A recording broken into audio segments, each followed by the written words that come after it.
Washington, district de Columbia, capitale fédérale des États-Unis d'Amérique. C'est ici que le Premier ministre congolais Samy Badibanga Ntita a effectué une visite privée du mardi 31 janvier au vendredi 3 février 2017.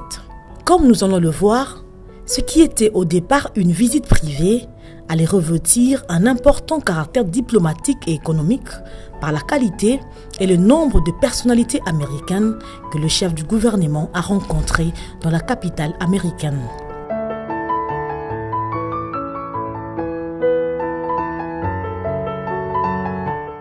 Le chef du gouvernement congolais était invité à la National Prayer Breakfast, le petit déjeuner de prière. Il s'agit d'un événement qui est organisé par les hommes politiques chrétiens, sénateurs, membres du Congrès, ministres et autres pour célébrer leur foi chrétienne tous les premiers jeudis du mois de février.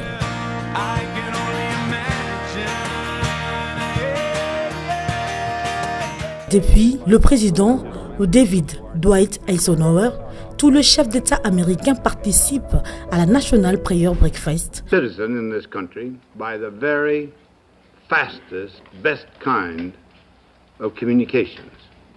For that little boy in Florida who came up to me and said that he wanted to grow up and be president and to be just like me.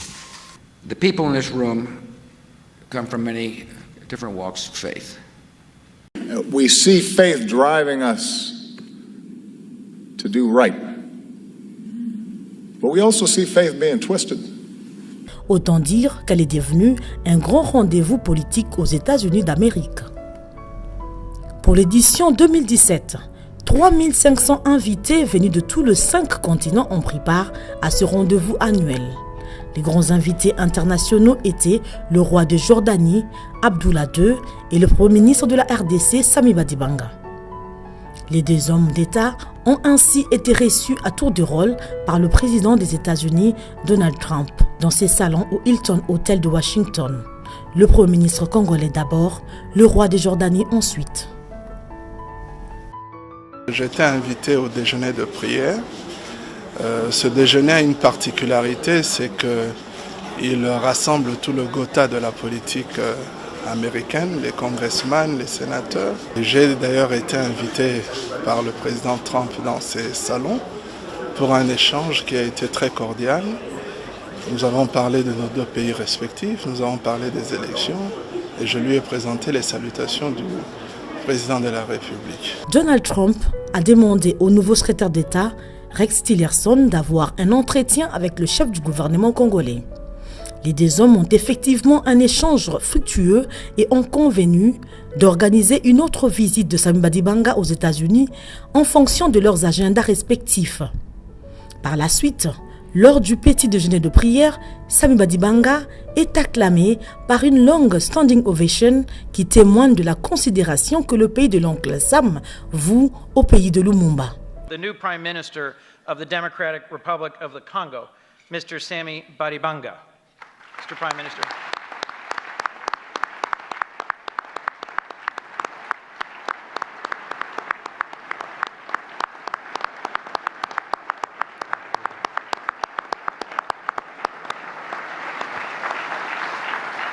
There are so many other parliamentarians, members of the...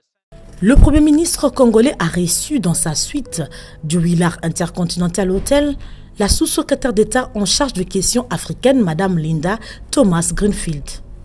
Au menu des entretiens, les relations entre les 2 pays, la situation politique de l'heure en RDC, notamment les 2 accords signés les 18 octobre et les 31 décembre 2016, ainsi que les questions économiques. Pour la diplomate américaine, il s'agit de trouver le meilleur moyen de baliser la voie vers la tenue des élections apaisées, crédibles et transparentes. Sur le chapitre économique, justement, des investisseurs américains se sont bousculés au portillon. M. Glein, à la tête de cette délégation, a évoqué avec le Premier ministre Samy Badibanga les opportunités d'investir dans les logements sociaux ainsi que dans le secteur de l'énergie et du développement des infrastructures de base. Une autre délégation, conduite par Jorget, a échangé avec le chef du gouvernement congolais autour du financement de l'énergie et des nouvelles technologies. Des autres délégations des investisseurs américains ont clôturé la série de séances de travail. Ces investisseurs voudraient mieux approfondir toutes les opportunités d'affaires qu'offre la République démocratique du Congo dans les divers secteurs. Ils sont attendus à Kinshasa pour des modalités pratiques. C'est dans la soirée du mardi 7 février 2017 que le Premier ministre Samy Badibanga a regagné Kinshasa. Il a été accueilli par plusieurs membres du gouvernement congolais, le gouverneur de Kinshasa, André Kimbuta, et les autorités provinciales de la police. Une fois dans la capitale, il a réitéré ses condoléances à la famille de Etienne Tshisekedi suite au décès du président de l'UDPS. J'étais bouleversé, vous savez, les liens qui m'unissent ou qui m'unissaient à cette grande personnalité. C'est une triste nouvelle, c'est Tambaoba qui a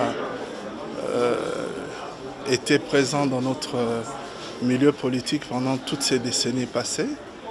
Un personnage qui a donné sa vie pour la démocratie, pour la lutte pour un état de droit, pour les libertés, et il a fait de très belles manières en restant constant, intègre, et j'espère que cette triste nouvelle va pouvoir réconcilier tous les Congolais pour qu'on puisse défendre ce bien commun qui est le Congo. Sans conteste, la réussite du voyage du Premier ministre Samy Badibanga augure un renouveau de relations entre la République démocratique du Congo et la première puissance du monde, ainsi qu'une réconfiguration de la place de notre pays sur la scène internationale. Comme qui dirait, heureux qui, comme Badibanga, a fait un bon voyage.